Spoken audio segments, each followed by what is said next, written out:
Good evening to all our friends right here. Welcome down to Market Outlook. And yes, right here for today itself is almost coming to the end of June already. I believe that all of us are getting really excited, right? Because in 2 days' time, it's going to be marching towards a brand new half of the year for 2021. So 2021 itself is indeed a very, I would say, amazing year because everyone thought that COVID is already over, you know, especially during the Chinese New Year time of February and all that. All of us are getting ready for the brand new year, making New Year resolution and all. But suddenly, things and economy went down the hill again, especially when India has a great outbreak and China as well. And of course, our very own Singapore is also going through a tightened alert. So right here for today, we are here to actually discover how will the market outlook be for Q3. And meanwhile, at the same time, we do have a special guest right here going through the first half of the year, that what's the thing that's going through, and at the same time, giving us a recap as well about the first half of 2021. So right here, let's pan the screen to the slide right now, and we'd like to encourage all our friends, do pen down all your questions. If you have things that you would like to find out about how the market will grow for the next half of the year, or there are things that you would like to ask about the past few months as well, do feel free to write it down to us as well. And meanwhile, bear in mind that later on we have 2 questions for all of you as well. What you need to do right now is to like and share our Facebook video itself, and later on you might be entitled to win yourself with a $10 NTUC shopping voucher. So with that, right now, we would like to welcome our guest right here. So he's none other than Jeff, which is actually from Hong Leong Bank itself. So he basically actually has a vast experience in terms of economics and investment, and of course, to talk about things like the global market and also local market as well. Okay, with that, right now, let's pan our screen itself and of course our attention to Jeff. Yes, hi, good evening everyone. So really a pleasure to be here. So thanks for inviting me over to share my thoughts on the Singapore economy today. Yeah, Jeff, I would like to know more about yourself. I saw that you have been around everywhere, right? Okay. Yeah, so in so many banks and all that. Do you study economics back in school? Yeah, that's right. So I graduated as an economist from NUS, and then thereafter I went to do a master's in London. Yeah. And I've been fortunate to be working in many different companies so far of various kind of locations and in terms of their headquarters. And I think definitely they have provided me with a lot of experiences that I can feel free to share with everyone today. I see. Okay, so you were actually also in things like Deutsche Bank, Stand Chart and all that. Are you doing the same role? But I noticed that right now you have 2 titles. You are Strategist and the Treasury as well. Okay. What does that mean? Yeah, so currently I am both an economist and a strategist with HL Bank. So in my economist role, I do track the Singapore economy very closely along that of China. And for the strategist role, I look at various asset classes, but zoom in on FX more specifically. So, I mean, my previous experiences has also been on many similar roles, like being an economist with Standard Chartered Bank, looking at Asia, and also as an investment strategist with Deutsche Bank, looking at the various Asia asset classes for clients, and previously I was also at Roubini Global Economics, which was rebranded as Continuum Economics, covering the whole of Asia and providing insights on Singapore and China too. Yeah, so in the future, if you want to look into Forex, I think you're the right person to go to, yeah, before we must start buying and all that. Okay, so today's topic, let's take a look at the slide for today's topic itself. We're talking about vaccination in Singapore and first half trend and what we're going to expect for Q3, right? Okay, let's kickstart with the first chapter for today, where we talk about the COVID-19, which is something everyone has been talking about, and what's going to happen for the vaccination progress and the impact for Singapore's economy. Okay, sure. So thank you so much. So today I'll briefly share on 3 main points for my presentation. The first is on the Singapore's and the global trends for COVID-19, with a particular focus on vaccination. Secondly, I'll talk about and have a recap about the Singapore's economic performance for the first half of 2021, and then we will have an outlook ahead into the second half of this year, heading towards 2022. So if we look at how our Prime Minister Lee Leong have spoken about the COVID-19 new normal from on 31st May 2021. I think there's been a shift because from at the start of this year and towards the end of last year, I think a lot of us were expecting that COVID-19 will be a one-off. All of us will be vaccinated in 2021, and then COVID will just go away and things will be fine again. However, I think that's not likely to be the case. I think as PM Lee has mentioned, one day this global pandemic could subside, but he do not expect COVID-19 to disappear. It will remain with humankind and become endemic, which is likely to be more persistent going forward because the virus will continue to circulate in pockets of the global population in the years to come.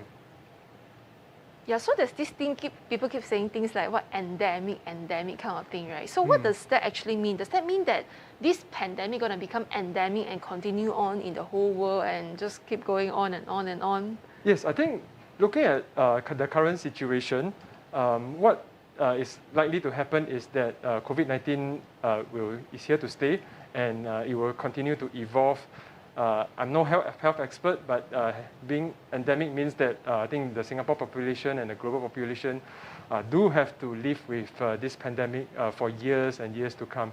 It will one day be very common like the flu, and we just have to live with it as the flu evolves. It will be similar. It will likely be similar for COVID-19 as well. So I think when we look at the global COVID-19 trends, I think what we have seen so far is that if we do a quick tally, there's been more than 180 million cases worldwide, with almost 4 million deaths so far. But I think there's some good news coming in. If you look at, for instance, the chart on the left-hand side, the vaccination drive globally is going under steam since the start of this year, with cases on a daily basis now much lower compared to the vaccination numbers daily. So I think the number of people getting vaccinated is outweighing the number of people getting infected by about 10:1 at this stage. I think mainly helped by the fact that there's been almost 3 billion doses given, with almost 800 million in the whole world being fully vaccinated. However, I think the current situation remains quite diverse and varying across different geographies.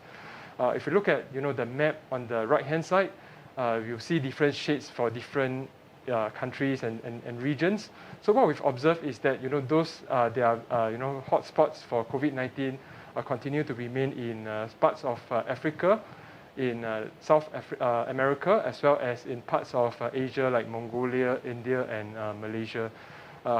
Whereas I think some of the other economies like the US, in Europe, the COVID-19 cases have definitely come down by quite a lot, even though now the situation continues to evolve. I think what we can conclude if we look at an individual regions kind of trends over time is that vaccines are effective in reducing infection rates. If you look at this is a chart from JP Morgan, and looking at many of the major economies like the US and in Europe, as well as some of the economies that have vaccinated very fast compared to others, what we see is that the number of infections have come down per million on a 7-day average. I think they have been on the reduction as the number of population of people getting vaccinated reaches 40% and above. And I think that's showing that over time, all these vaccines have been helpful in curbing some of these vaccination rates as it progresses. Even though I think there's still a lot of new variants that will come up, and I think they're still likely to cause some of these changes in terms of the the infection rates over time. So does that mean that more people are vaccinated, then the economy will come back faster? Yes, I think one of the main takeaways when we look at all these charts is that there's a positive correlation between from the economic perspective, economic activities are likely to improve as the vaccination rates start to improve as well, because they do help people to become more protected and insulated against the virus. I think then people are getting more and more, willing to go out, right? Not so scared, like staying at home. Oh, I have to be like vaccinated first and kind of thing, right? Yes, definitely. So I think, if we also take another angle into how we look at the factors that's shaping.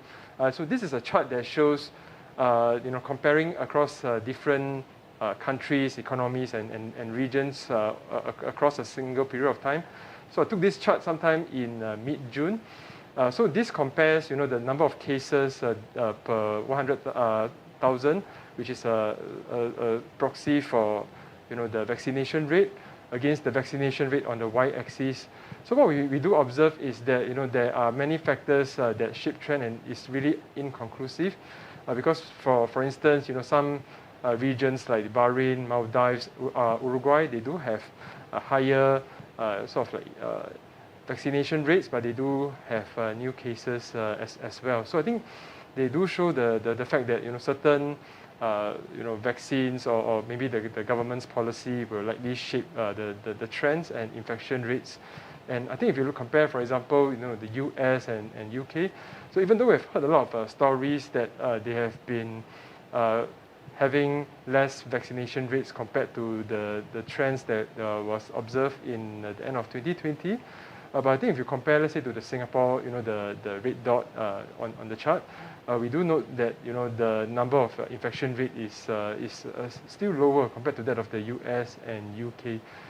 So I think this does show, the various kind of policies, the severity of circuit breakers or lockdown between different geographies, or the vaccines, the different brands, or the population's activity levels that could shape trends. And I think there was a very interesting, report from Bloomberg this morning, which I wanted to share with all of you today, in terms of Bloomberg's COVID resilience ranking. So what we have is Singapore here. All these are very small, but I think what we can see is that Singapore is ranked 13 out of the 53 economies and countries that they added into this list. And I think it's owing to the fact that I think Singapore continues to be one of the kind of economies that are still relatively well protected against COVID-19, and with a high quality of life, with many of the indices, I think, looking blue, which is positive. But I think where it didn't fare as well as the US, for instance, is that because we are a bit more stringent and a bit more conservative in terms of how we want to protect our population against these infection rates. So I see this report as being more of a comparison between how normalized we are in terms of economic activity levels, where the US is currently leading and Singapore is doing quite well, but it's constrained by the fact that, for example, there's no travel within Singapore for flights. So flights is like 80% down if you look at the chart. But for the US, they are not so much being affected, for instance. And Singapore continues to be very much vulnerable compared to and affected by all these global trends. But I think, if you look at the other economies that are in the bottom of the list, I think they are really suffering from high infection rates, very low vaccination rates, as well as, I think, still struggling with government policies to contain the pandemic so far. So another look here, and I think it does shows in some instance that some of the economies that have been doing quite well, like Taiwan, like Malaysia, which is now getting still suffering from the outbreak. I think they are continuing to trail on the back of lower vaccination rates, and I think some of these are likely due to the fact that they are unable to get some of the vaccine supplies. Whereas compared to, let's say, the US, where the number of people covered by vaccines is much higher, with also the lockdown severity, not as strict as the other economies. So, which is why I think the US continues to lead in terms of the ranking for now, at least, improving from, if you look at the chart on the right, there's been some reversal of fortunes where it came from a very low ranking towards being number one. But in contrast, I think Asia, many parts of Asia have ranked among the top 10 over the past few months, but because this for this month's ranking, they added how much of the reopening they have done so far, and Asia being more conservative in terms of how they have tried to protect the populations from infections, as well as the renewed outbreaks from the Delta variant. So some of these rankings have certainly come off. Yeah, Jeff, actually, you know what I heard? I heard this very, very funny thing about US. The government in US, right, basically knows that the nation likes to drink beer. So in order to entice all of them to go for vaccination, they say that as long as you go for, vaccination, we give you money, we give you beer and stuff. So why is that kind of a thing that the government wants to push everyone to go for vaccination? I think in the US, what they are very interested in is to get the vaccination rates very high. I think that's very similar to the strategy that Singapore is pursuing at the moment. And I think if you look at the US, they have also introduced like lottery, so you can free lottery. You can get a chance to win some money or maybe some prizes by being vaccinated. But I think one thing I must caution is that it looks like their vaccination rates are stabilizing at around 50% because there are a proportion of the population that is not so receptive towards vaccination rates. And I think, as always, the challenge is to get the last 30-40% of the people vaccinated, because I think maybe these people, they are maybe a bit more concerned about vaccination, and as a result, even with these incentives, they may not be so effective. And the US now is reaching a bit of a plateau in terms of its vaccination drive, and in fact, Asia is catching up. So right now, many parts of Asia may be ranked lower than the US, but maybe in 6 months' time, the challenge may be that will the US suffer from another outbreak from the Delta variant, for instance, because that has already started to increase the number of cases in the UK. So this could mean that this kind of rankings do shift over time and rise and fall according to the season. Yeah, and I believe so because Pfizer already started its own plant in Singapore, right? So I think that Asia part of you will be having more and more vaccine that is actually available for everyone. Yes. Yeah. Okay, so what's next that you have for us? Sure, thanks. So I think now looking at our Prime Minister Lee's thoughts on the same day, 31st of May. So I think this is the vaccination strategy going forward. I think Singapore wants to vaccinate the population more quickly. Most recently, we also announced that we want to vaccinate 2/3 of the population by National Day. So the strategy now for Singapore going forward is to test, to trace, to vaccinate, and to do this more extensively and more quickly. So I think just a very quick recap of our vaccination drives. I think we started our vaccination at the start of the year, where the frontliners as well as those aged 70 and above started vaccination, and progressively, where I think supplies were being allocated, Singapore was able to extend the vaccination towards more groups of the population. So if you look at the chart on the right, where I have put the resident population kind of demographic structure. So right now we have already opened up, the vaccination drive to almost all groups of the population whenever possible, because we still don't have the go-ahead to vaccinate children who are below 12. So right now they are, as you can see from the chart, they are in red, but the rest of the vaccination drive is undergoing. With, I think, many age groups above 60, I think they are at least about 70% vaccinated, and the rest of the population progressively getting vaccinated as well. And I think it's really a positive that Singapore, at least 50% of the population at least have one shot in the arm, and I think progressing quite well in July and August towards the goal of having 2/3 vaccinated by National Day. So I think one thing before we conclude on this, this segment, I think what we want to point towards this is that there's also definitely a lot of correlation between the lockdowns or the circuit breakers and how the community is moving around. Because if you look at the chart on that's presented here, during the circuit breaker periods, the activity levels for most Singaporeans, in fact, plummeted. and progressively improve throughout the different phases before coming off again as the phase 2 heightened alert was being introduced. So I think what we've observed is that compared to pre-pandemic levels in 2019, there were more people going for grocery and supermarket shopping, but for retail, for transport, for workplaces, they continue to be much lower, about 25 to 40% lower than the pre-COVID-19 levels, due to the fact that work from home, for instance, continues to be the default. And I think as vaccination rates rise, I think we could look towards improving more of these activity levels, which will then benefit the economy. Which brings me to the next point about the Singapore's economic outlook for the first half, or the trends for the first half of 2021. Okay, so it seems that really there's a correlation pertaining to how the economy will go, and as long as we got vaccinated, there's no more lockdown, the economy just continue on, right? Actually, we already have 2 questions from the floor, but we will attend to that later, and right now it's quiz time for everyone.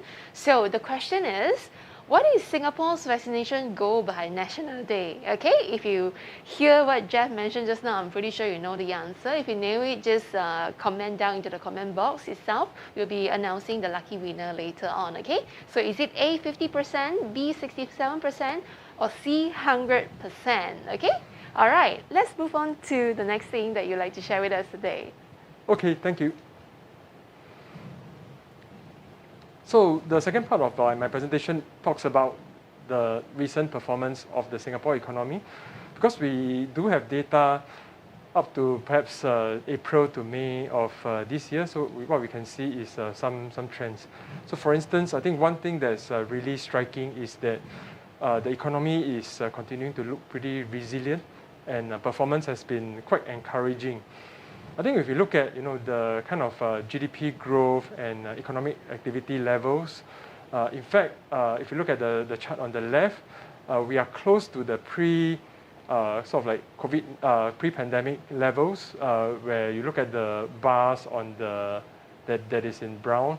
I think they are very near levels that are in 2019 already, due to the fact that I think the economy recovered relatively quickly in the first quarter of 2021.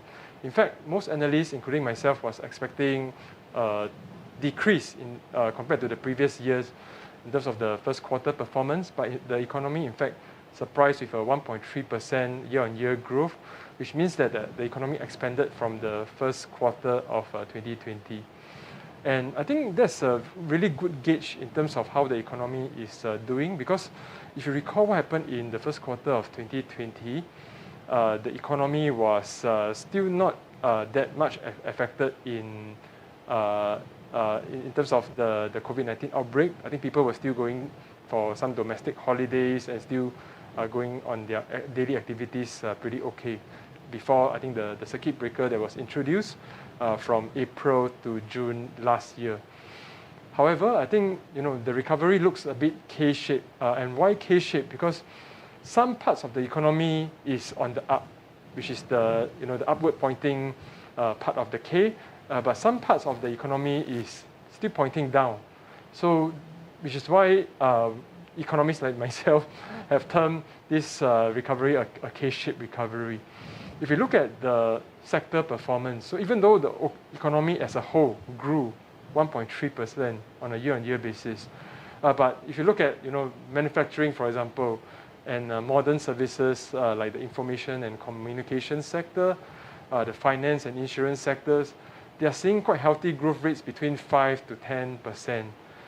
Whereas I think if you look at the other sectors like construction, down by more than 20%, and also transport and storage, mainly affected by air transport because there's no air travel, down by 16.5% on a year-on-year basis. So it reflects the fact that some of the sectors, they are able to cope with all these safe distancing measures, able to work from home, and I think able to cope with all this volatility and maybe find opportunities in them. In fact, they are doing better than last year.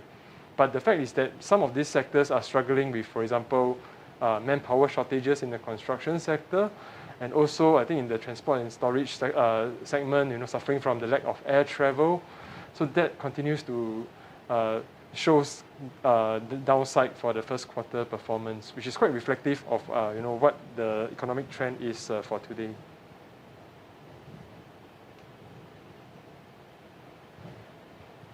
A large part of the resilience, I believe, we should attribute it to the government's fiscal policies.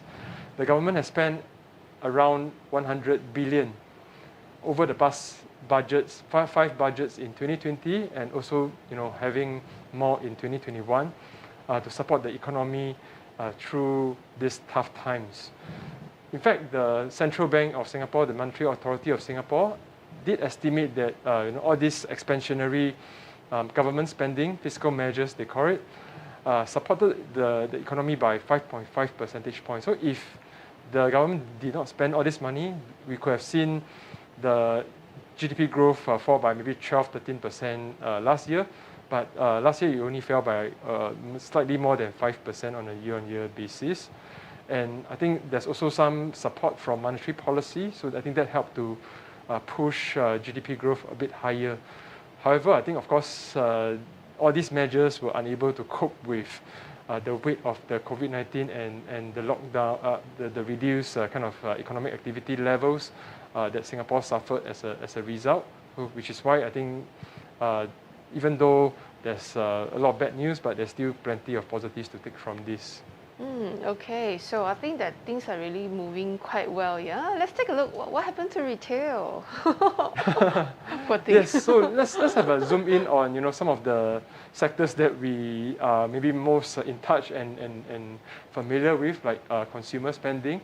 So I think if we look at and recap the recent performances in retail sales, what we've observed was that even some of the growth rates are phenomenal. Like you see retail sales in April growing by more than 50% on a year-on-year basis.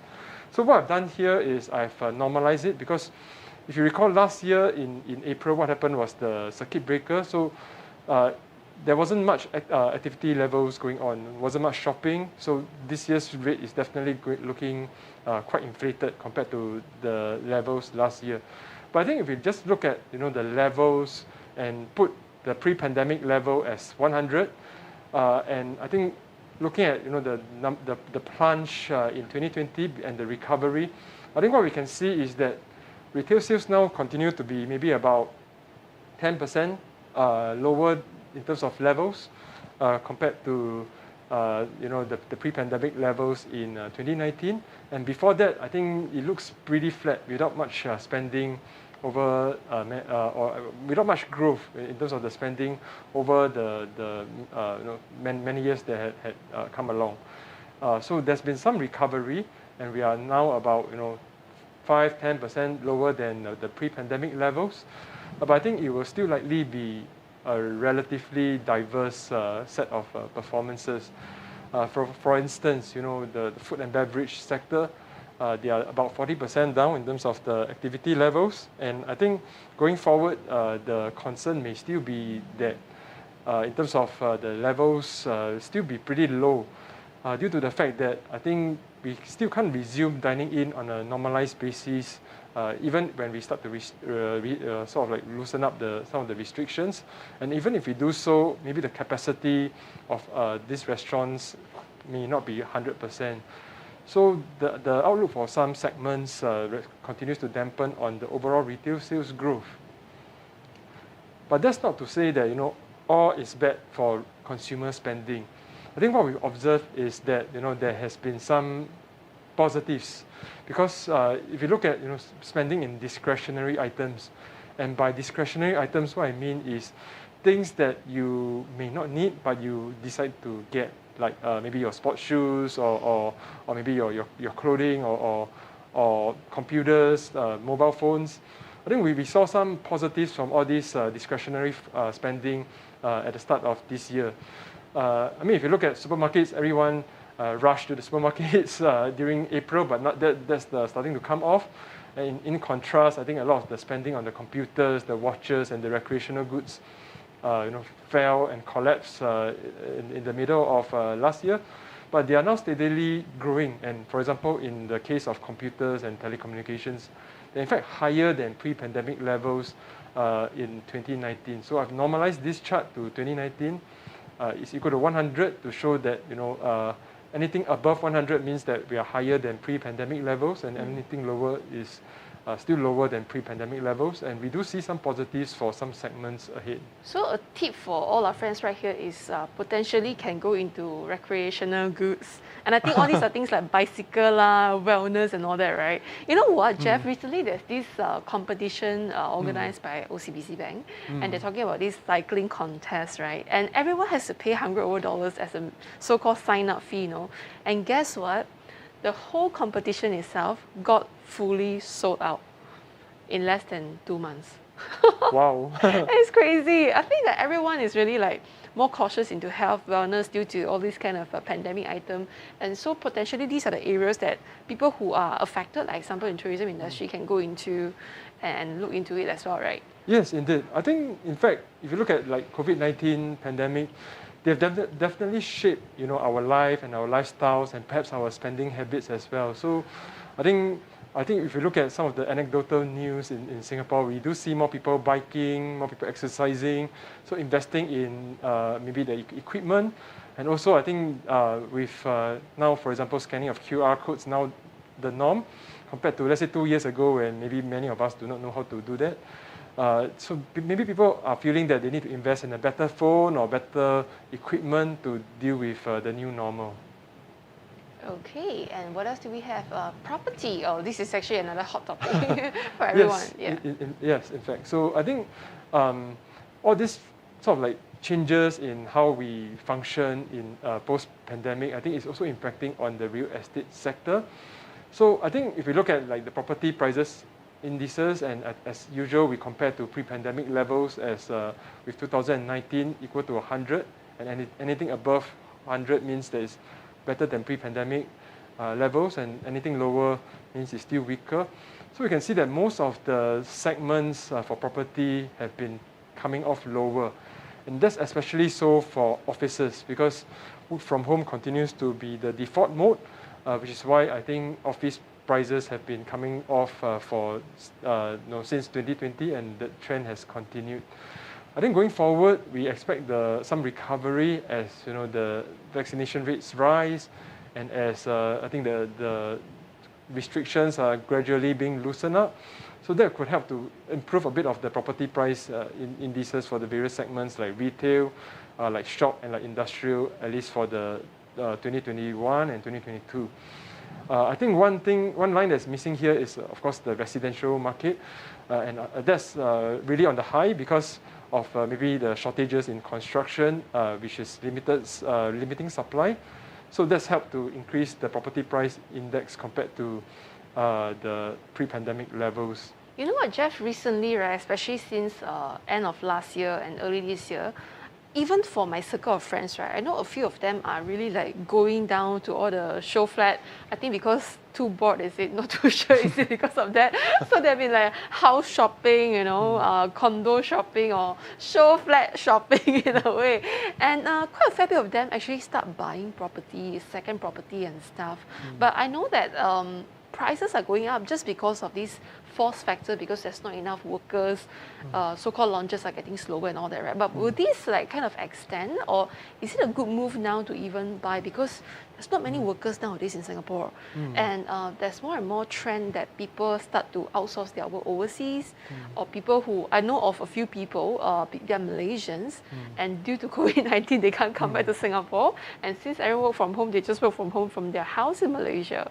So is it still a right thing to kind of like hop around and shop around for property right now, especially like second or third property in a way? Yeah, I think the short answer is really it depends, because it really depends on the individual's needs and whether they need some spaces. I believe that the recent increase in property prices is both a combination of demand and supply. Supply, I think, as mentioned, there's shortages in construction activity for workers, I think leading to delays in projects. So I think with anything when the supply is being constrained, prices tend to head up a little bit. At the same time, I think what we've also noticed is that demand is on the up because of the fact that people feel that maybe they need a bigger space for their home office. At the same time, maybe they feel that with the pandemic now limiting you to home, you may need a bigger space than before to carry on your daily activities. Maybe get a home bike or something to exercise. So yeah, so I think definitely there's going to be some changes in terms of the individual's lifestyle. So that may mean that you may want to get the right property for yourself. But I think having said that, something I'll mention later is also on the threat of higher US interest rates that may also weigh on domestic interest rates as well. So that may also weigh on whether your considerations, whether you want to purchase more property ahead. And I think another factor that I want to carry on with this real estate sector is that I think there's likely to be decentralization, because if you look at, let's say, the chart on the right-hand side, so this time around we are comparing year-on-year growth, so growth compared to the previous year. And I think what we notice is that, the central offices' prices are decreasing because of the pandemic. But something very interesting is that the office prices at the fringe of the island, in the fringe of Singapore, I think they are seeing a rebound because of the increased demand for offices across the island. I strongly agree. Look at here. We are at Wisma Geylang Serai, right? We are near Paya Lebar. And you look at Paya Lebar Quarter, it's like so fully packed. And versus Orchard Road. And all the offices here are like bustling, the shopping centres, the SingPost and all. Yep. So it seems like the trend really shifting out of the whole CBD, right? Yes, I think Singapore has been pursuing a strategy where they try to have regional centres like Jurong, Woodlands, and Paya Lebar, I think being one of them. And I think COVID-19 has helped to accelerate some of these trends. So moving into the next point about inflation, I think inflation may be a hot topic for many of us who may feel that the cost of living is getting more and more expensive. And I think we look at, now what is driving the headline inflation print, because last week, news have came out that the headline inflation grew by 2.4%. And this is highest that was being seen since 2013, which is like 8 years ago. So many may feel that, okay, now what's wrong with prices? Are they going to run away at this point of time? So let's have a look into some of this. So as mentioned, even though headline inflation is at 2.4%, but for the month of May, but I think what we've got to notice is that we take the average between January and May in terms of the average percentage in terms of the year-on-year, and we compare, and we see that there's not many components of inflation that's above 2% at the moment, and there's only one component that is strongly exceeding that 2% at the moment, which is transport. And transport, of course, is a very important part for our daily expenses, because if you look at the CPI basket, so the CPI basket is the consumer price index basket, which for the average Singaporean, if you have $100, you spend $25 on housing and utilities, $21 on food, $17 on transport, and so on and so forth. So because transport is an important part in terms of all of our spending, which is almost 1/5 of our spending. So having transport prices and inflation higher compared to previous years, I think that's affecting the headline inflation print at the moment. So taking a deeper dive into transport inflation, so what's driving transport inflation? And what I see is two factors. So one, the oil prices are elevated, because if you remember what happened last year, there were news reports saying that the international oil prices was zero or even below zero because nobody wants them. There was oversupply because nothing is moving. But at this moment, the Brent prices, the WTI prices, they're above $70 per barrel. So having this contrast, which is much higher than the lows of 20 to 40 last year, I think does spill over to the higher oil kind of energy inflation for Singapore, because we do use a lot of energy for petrol and also for utilities. At the same time, I think if you look at the COE premiums, I think some of the numbers that you have been seeing so far, the Cat A, Cat B, Cat E, all rising by quite a lot. that's a bit of a function because of how the system has been programmed. Because all these COE are over a duration of 10 years. So between 2010 to about 2015, that's where the supply of the COEs was lower compared to the period of 2016 to 2019. So by 2020, 2021, because there's less COEs being carried forward from 10 years ago. So right now, because of this, if you look at the chart on the right-hand side, the COE premiums are rising because of the fact that the quota, which is the blue color line, is falling towards maybe less than 4,000 a month being released. So which is why having a lower supply is causing, for example, car prices to increase by almost 20% year on year, and motorcycles by maybe more than 30% year on year. But would anyone wants to buy a car nowadays? We can't even go much anywhere. We just have to stay at home. And just like you were sharing with me as well, your car has been only used like once last month. Who would still want to buy a car So nowadays? I think it also depends on the individual's needs and preferences, because COVID has definitely shifted kind of transportation patterns. I think for one, maybe individuals do not travel so much by themselves because of all these restrictions. But at the same time, I think delivery is increasing. So maybe that's where, for example, the demand for motorcycles have been increasing. So as a summary, I think what's driving inflation right now is mainly because of the higher petrol prices as well as the car and motorcycle prices. And it's really also a shift compared to the previously lower housing prices. Because I think for a few years now, we were concerned about the kind of depreciation in terms of decaying leases for HDB flats, for example. But now, because of the reduced supply for flats, the delays in BTOs, I think that has also caused accommodation inflation to be slightly higher. But for most other items, I don't think they are facing a lot of inflation at the moment. So perhaps we may not need to be so scared. All right, so moving to our last part where we share our outlook ahead, I'd like to share with you 3 trends where we think could be the driving trends for Singapore, at least for the third quarter and beyond. So I think just to quote Minister of Trade and Industry Gan Kim Yong on the 10th of June 2021, in the immediate future, I think over the next couple of weeks, our focus is on opening up our local community and restarting our economy, allowing more people to gather and allowing dining in to commence. I think that's also a consequence of higher vaccination rates, and I think the progress Singapore has made if we recap what has happened over the first half of 2021. And the first trend I'd like to highlight is that from the external, because Singapore continues to be a small and open economy, there's still a lot of opportunities and trends.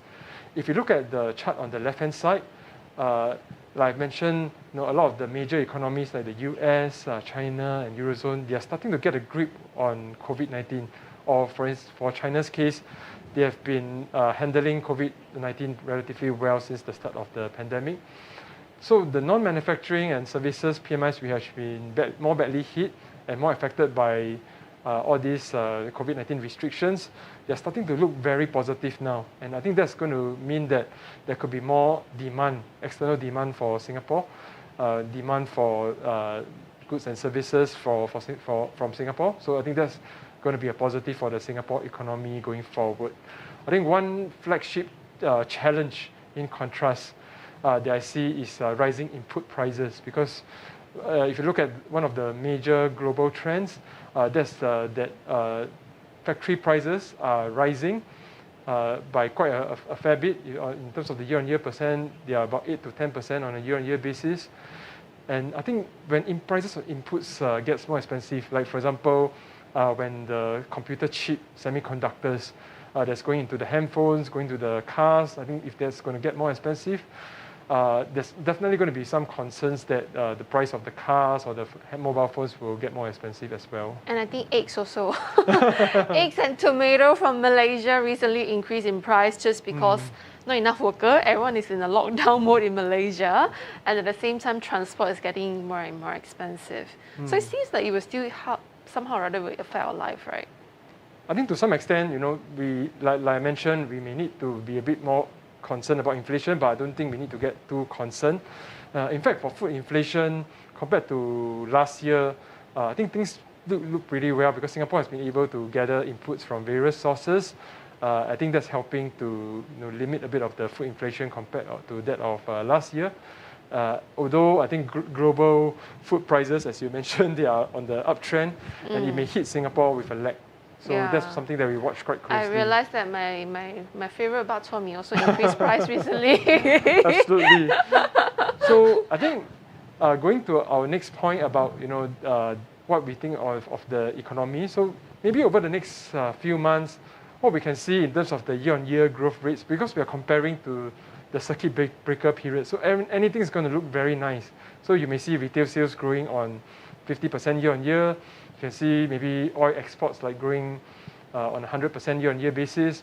But I think very soon, I think this base effects will start to taper off. Even though I think Singapore's case underlying demand is still there. Worldwide, I think the demand for Singapore's major exporting products like electronics, biomedical manufacturing, and also like precision engineering items, they all still look pretty strong because of the shortages in various segments. So even though things may not look so good on a number basis, but I think things are looking relatively healthy in some sectors, and these are the opportunities that we'll have ahead. So we will likely pivot to the medium-term growth drivers. So after the low-hanging fruit of improving economic activity levels, I think what we will look to is, for example, all the government's initiatives, like what we have been focusing on for this year's fiscal year budget, where we look at the medium term, how to survive in a post-COVID-19 world. So I think some of these include like skills, so upgrading your skills, innovation and digitization, so enabling technology more on a day-to-day basis, as well as the green plan. So for example, Singapore's goal to be able to have 30% of the food locally sourced by 2030, compared to less than 10% today. So actually, I do see these 3 pillars as something that really can help the society. I know of a few SMEs, right? In the past, they used to do very well in their business, but due to COVID-19, things are not moving, right? They actually start to sell gadgets. Some of them are selling gadgets, of course, some of them are selling masks, sanitizer and stuff. And some of them went into starting their own courses, like WSQ or SkillsFuture courses, and they do quite well.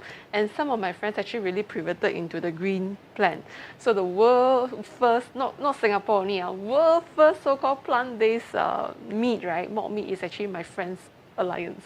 Yeah, so things are really, people are capturing all these kind of opportunity, right? What do you think Singapore can leverage on this year, especially like second half? Now we are going to the new year. What are some of the things that we can potentially try to put our luck into? I think there's definitely changing trends as mentioned. For example, even for myself, I've looked at some of the going to some of the farms to source like my daily or my weekly grocery trips. So I think going forward, there will be increased demand for maybe more high-tech hydroponics farm.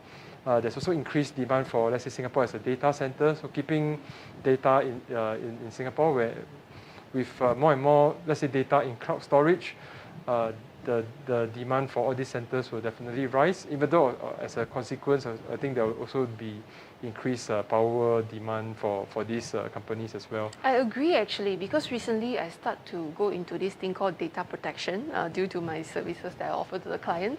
And I start to realize that there are actually more and more jobs hiring about like legal personnel or counsel or advisor in terms of data protection and stuff. I think really innovation and digitalization is something that we are moving forward.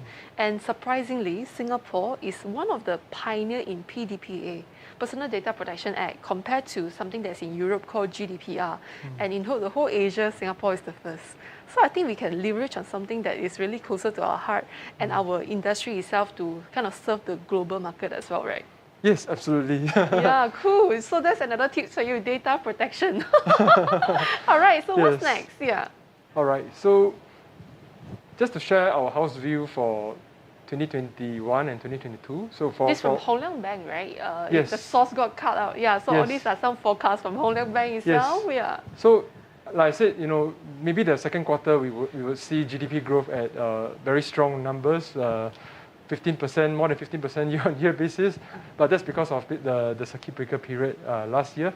But I think near-term wise, the economy is likely to have had some setback in the second quarter because of the restrictions that were put in place. But I think that also helped us to be placed in a very strong position towards the second half of the year.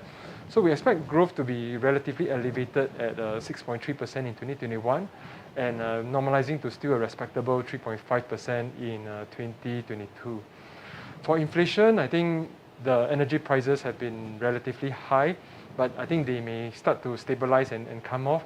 And anyway, the base effects will likely turn. So that may mean that the inflation rate comes off. So we are kind of expecting about 1.3, maybe with some upside to 1.5% for headline inflation this year, and then 1% inflation for next year. And meanwhile, at the same time, for core inflation, I think still looking relatively subdued at 0.8% this year and then 1% next year. For core inflation, it actually excludes the private transport and also on accommodation, because that's the items that you spend every day compared to the lump sum items. So that's maybe a more accurate reflection of how the situation is in Singapore. And finally, I think I just want to point out the threat of higher interest, US interest rates that may come in the coming years, maybe not today. So I think what has changed over the past month, which has been sparking a bit of financial market, is that because the US Federal Reserve, the central bank in the US, they met and now they are starting to expect higher interest rates in the US by 2023. So that may mean that the US starts to increase interest rates in 2023, or maybe if things go well in 2022. And before that, they will really start to taper their asset purchase program. So this means that they will already kind of limit the spending and the accommodation that they have to support the US economy, because now it's doing so well. The vaccination rate is higher compared to others. So maybe they can start to look to return back to normality faster than other parts of the world.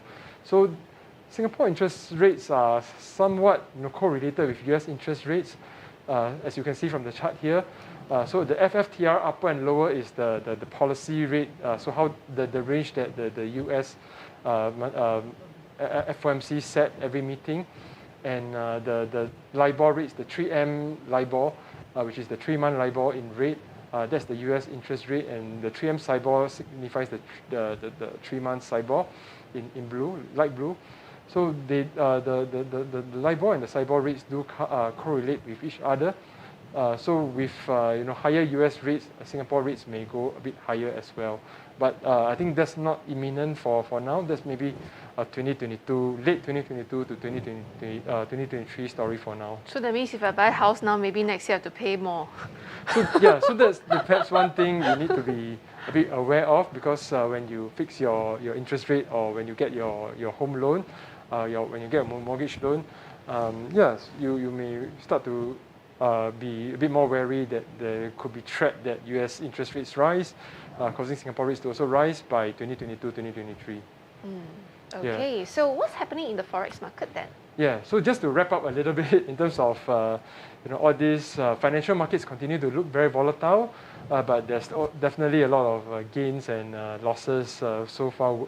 As you can see, I think so far since the start of the year, I think US stocks continue to rise, and I think since the US Central Bank kind of latest decision, I think they have already started to cause the Sing dollar to weaken a little bit compared to the US dollar, I think so far. So, but I think we don't expect too much weaknesses in the dollar Sing rate. So we expect something like about 1.33, 1.32 for the end of this year and the middle of next year, respectively. with maybe the Monetary Authority of Singapore looking to normalize policy soon as well. Okay, well, that indeed is actually a lot of chunk of information. So I kind of get a quick insights on a few things that you mentioned just now. And right now, let's attend to some of the questions by the floor itself. So for the first question here by Dave is, oh, Dave has a few questions here. Okay, let's start with the first one first. So from Vanessa first. So Vanessa actually asked that, do you think that the economy will recover by 2021, end of 2021? So if we look at the GDP levels overall, we are already close to pre-pandemic levels overall. So some sectors had grown during this period, some sectors have shrunk. In fact, if we seasonally adjust them, they are even higher than pre-pandemic levels. So we are looking very close towards surpassing this level by the second half of this year. So yeah, the overall on a macro level, the whole economy is well positioned. So you feel that it will go back to normal? All right, great. Okay, the second question here from Dave. It seems inflation is going up. Should we be concerned? What should we take note and how should we deal with the rising inflation? Yeah. Okay, so the general gist from what I've explained just now is that inflation is a bit of a concern, but it's not too much of a concern. Right now, energy prices are quite high and the car prices are high. But I think if we look at maybe the second half of the year, the kind of growth rates will start to come off because last year was the year where economic activities were disrupted and the prices were very low. So yeah, we don't expect the inflation rates to be too high over the next 18 months. Yeah, so things will normalize, right, after all. Okay, all right, so there's a question by Chiu from oil and gas. In the oil and gas industry, she's actually asking, generally in Singapore and globally, what's your comment about the oil and gas industry? Yeah, I think the oil and gas industry is relatively positive at this stage because of the increased prices. Of course, I think it depends on the kind of operations because some of them in the sort of like the downstream, they may be impacted by all these rising input prices. But I think upstream is looking pretty good because of the fact that prices are so high, so they can make quite a good margin. Yeah, so a lot will depend, for example, on the OPEC meeting that is upcoming. But I will expect that, compared to the lows in 2020, the whole sector looks much healthier and in a better shape. And I think the stock prices in the US have also reflected that. True enough. Okay, and last question from the floor here, from Dave again. So the question is, what is your take in digital assets and cryptocurrency? We talk about innovations and all that, right? So will digital assets and cryptocurrency be the currency for the future? And what should we take note and what advice do you have for us? Okay, I think for digital currencies, cryptocurrencies, it's becoming an integral part of even some of the institutional investors, some of the asset and wealth managers. So in other words, it's becoming a bit more mainstream compared to maybe 2-3 years ago where people were dismissing it. Of course, I think one challenge is that a lot of the price movements, because there may not be anything to peg to. So it's like, for example, oil, you need to use it, you know the value, and you can maybe perhaps better gauge the value. But for cryptocurrencies, it's also a little bit generated by, expectations of demand and supply, and that's why the prices have been so volatile going forward. But I think governments are also entering this space. So I think one thing I'll watch for is on regulation. Yeah. All right. Yeah. So now we come to the last 1 minute itself, right? Jeff, would you mind to give us a small little recap? What do we take note for the next half of the year? Okay, sure. So I think, as I've shared, I think the first point I want to make is that rising vaccination rates do help to improve on economic activity levels. Second point is on Singapore coming from a position of strength in the first half of this year. And thirdly, I think we can expect economic levels to be even higher than pre-pandemic levels by the second half. But of course, there's still some of the sectors that's still languishing behind. And I think they still need some support. Yeah, and a small little recap as well. I think the green plan is something that has a lot of opportunity for all of us. And the second one is the innovation part, right? The recreation stuff, wellness related item, and lastly, skills-based education, right? Absolutely. Yeah, so I think that's already 5 things enough for us to choose from for your new career or your new business, yeah? All right, yeah, so thank you so much, Jeff, for tonight. It's indeed a very pleasant one that we are having right here. And thank you so much as well. And also for all our friends, do take note, take care as well. And if you have benefited, do continue to like and share our video so more people can actually see the valuable content brought to you by Geylang Serai Virtual CC. So thank you, Jeff, once again, and we would like to bid goodbye to everyone. Thank you and stay safe. Thank you.